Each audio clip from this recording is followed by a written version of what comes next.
हम मनोज वाजपेयी को भी एज अ विलन ही देखा है, लेकिन आप अगर मेरे से पूछें तो मुझे लगता है कि उनसे बेहतर कलाकार मुझे कोई इस वक्त नहीं लगता। मेरा फेवरेट, मेरा पसंदीदा अगर मैं कहूं, क्योंकि मेरी भी उनसे 2-3 बार मुलाकात हुई है, तो बेहतरीन कलाकार। कुछ ऐसे किस्से, बातें जो हम उनके बारे में नहीं जानते। आप, मेरे ख्याल से आप तो उनके परिवार तक से परिचित हैं अच्छे से। नहीं, मुझे लगता है कि जो आप कह रही हैं कि मनोज वाजपेयी हिंदुस्तान के चुनिंदा सर्वश्रेष्ठ अभिनेताओं में, ऐसा मेरा भी निजी तौर पर मानना है। आपने बात शुरू किस्से से की, तो मुझे लगता है कि मनोज वाजपेयी से पहले जब बायोग्राफी लिखने का बहुत बड़ा फायदा ये होता है कि आप उस किरदार के जीवन में झांकते हैं जिसे आम लोग सतही तौर पर या ऊपर से देखते हैं, क्योंकि हम लोग इंटरव्यूज में उनको पढ़ते हैं या कुछ उनके बारे में कहीं इधर उधर फुटकर जो किस्से छपते हैं। लेकिन जब आप बायोग्राफी लिखते हैं, जीवन गाथा लिखते हैं, तो आप उसकी परतें खोलते हैं, उसमें जाते हैं। तो मनोज वाजपेयी को जानने की ललक ने बायोग्राफी लिखाई, ये सच है। और मनोज वाजपेयी से बात हुई, उनके परिवार से बात हुई। लेकिन जो दिलचस्प बात सबसे पहले मालूम पड़ी, मनोज वाजपेयी से पहले उनके पिताजी के किस्से मुझे बहुत दिलचस्प लगे।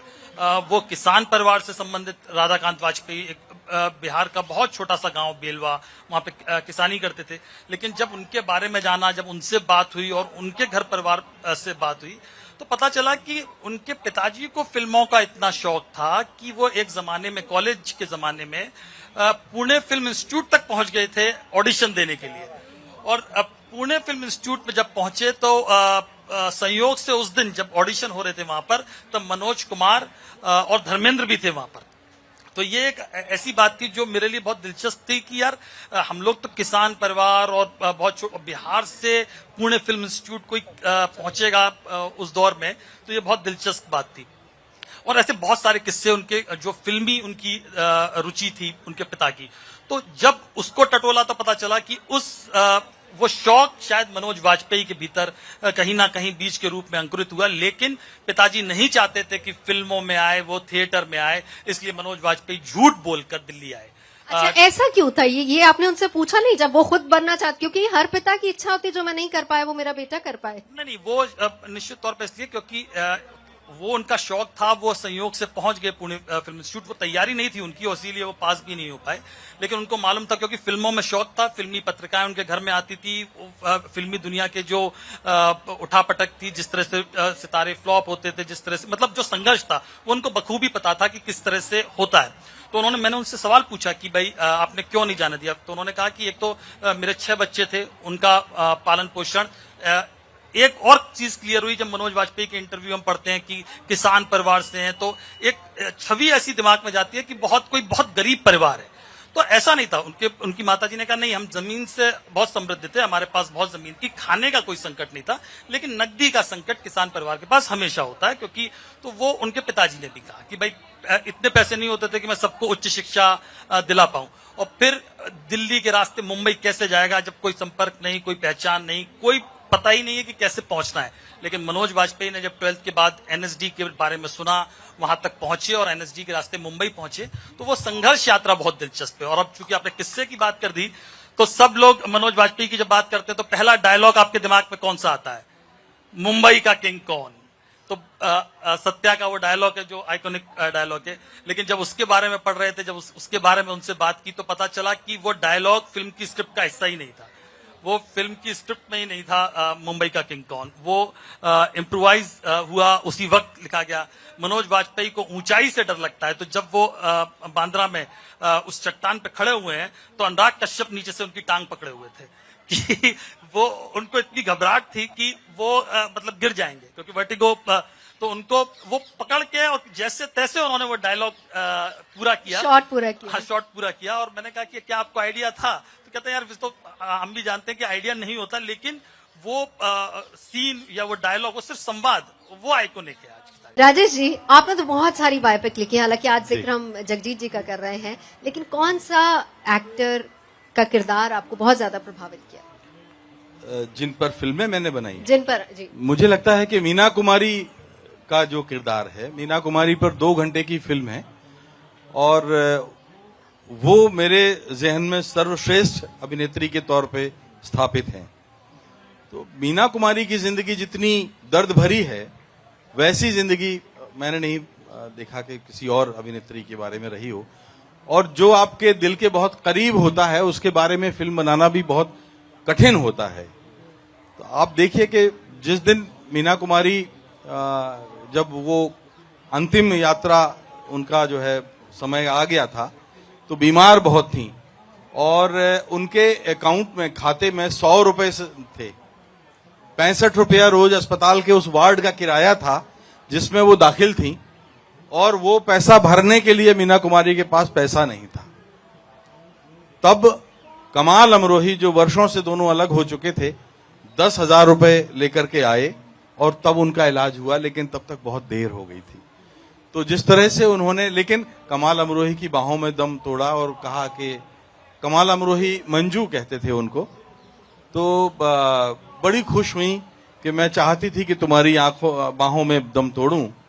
और पाकीज़ा में आप देखते हो, अगर आपको याद हो तो मीना कुमारी के ऊपर जो दुपट्टा होता है वो उसमें एक वी शेप का एक आकार बनाते हैं, तो वो आकार बनाना केवल कमाल अमरोही का काम था और पूरी फिल्म की शूटिंग के दरमियान वो वी शेप का जो आकार देते थे वो कमाल अमरोही देते थे।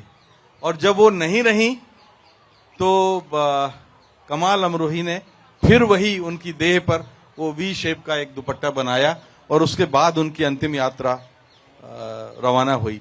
तो एक ऐसी ट्रेजेडी क्वीन मीना कुमारी के बारे में हम लोग कम जानते हैं। वो रविंद्रनाथ टैगोर की नातिन थी। नातिन ऐसे है कि रविंद्रनाथ टैगोर के भाई की बेटी उस समय बचपन में विधवा हो गई। बंगाल में बाल विवाह होते थे, तो विधवा हो गई। तो इसके बाद जब वो जवान हुई 15-16 साल की, तो उन्होंने विरोध किया और विरोध करने के बाद अपने घर से भाग गई, मेरठ आ गई।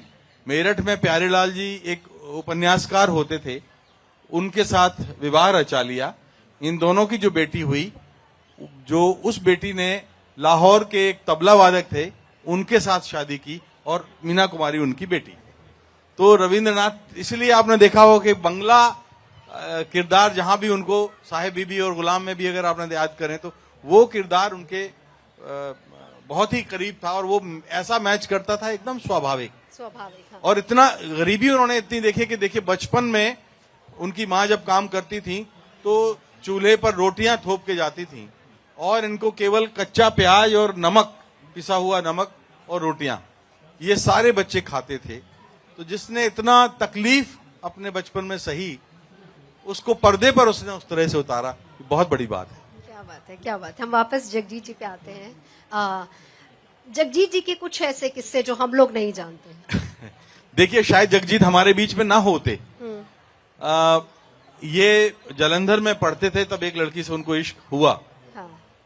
हालांकि वो उसको कहते थे कि वो एक जवानी के अंदाज में, जिसको आप आजकल क्रश कहते हैं, उसको कुछ वैसा था। तो जालंधर से वो लड़की कुरुक्षेत्र आ गई। बाद में पीछे पीछे कुरुक्षेत्र में जगजीत ने भी एडमिशन ले लिया। तो तब तक उस लड़की के जीवन में एक कोई और लड़का आ गया था। अच्छा। जब जगजीत पहुंचे तो वापस जगजीत से निकटता शुरू हो गई। अच्छा। उस लड़के को इतना बुरा लगा कि उसने कुछ लोगों को भाड़े पर हायर किया और वो हॉकी लेके के जाओ, आज उसको निपटा दो, जो भी होगा हम देख लेंगे। वो दिन जगजीत की जिंदगी का आखिरी दिन था।